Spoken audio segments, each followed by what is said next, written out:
وہ constitution of India ہے بے شک۔ جس پر ہمارے ہندوستان کا قانون چلتا ہے۔ عزیزان ملت اسلامیہ، اگر میں آپ سے سوال کروں کہ بتائیں آپ کے ملک ہندوستان کب آزاد ہوا، تو آپ کا جواب ہوگا 15 اگست 1947 کو۔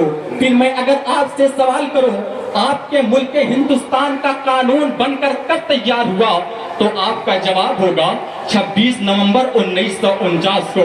پھر اگر میں آپ سے سوال کروں کہ آپ کے بھارت ہندوستان کا قانون لاگو کب کیا گیا، تو آپ کا جواب ہوگا 26 جنوری 1950 کو۔ اب میں یہی رک کر آپ سے سوال کرنا چاہتا ہوں کہ جب ہمارے ملک ہندوستان کا قانون 26 نومبر 1949 کو بن کر تیار ہو گیا تو پھر اسی وقت لاگو کر دینا چاہیے تھا، لیکن نہیں۔ 26 نومبر کو جب ہمارے ہندوستان کا قانون بن کر کمپلیٹ ہوا تو اس وقت لاگو نہ کیا گیا، بلکہ 2 مہینے بعد 26 جنوری 1950 کو لاگو کیا گیا۔ آخر اس کی وجہ کیا ہے؟ آخر اس کے پیچھے ریزن کیا ہے؟ تو میں آپ کو بتانا چاہتا ہوں کہ اے مسلمانوں، ہمارے ہندوستان کو آزاد کرنے کی پہلی کوشش 1930 میں کی گئی تھی۔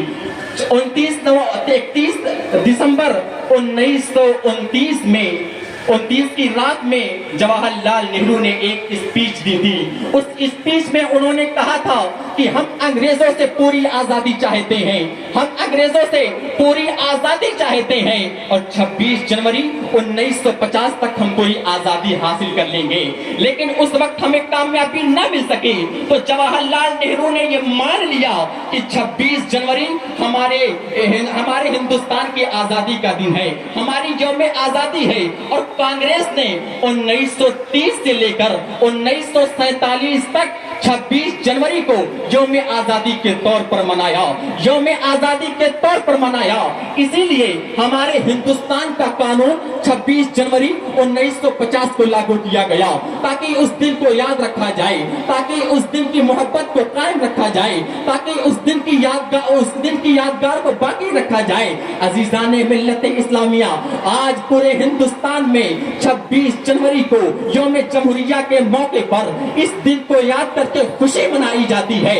تو میں آپ سے پوچھنا چاہتا ہوں، جب ہمارے ملک ہندوستان کی پہلی آزادی کی کوشش کی تاریخ کو یاد کر کے اس دن خوشی منائی جاتی ہے، تو جس کے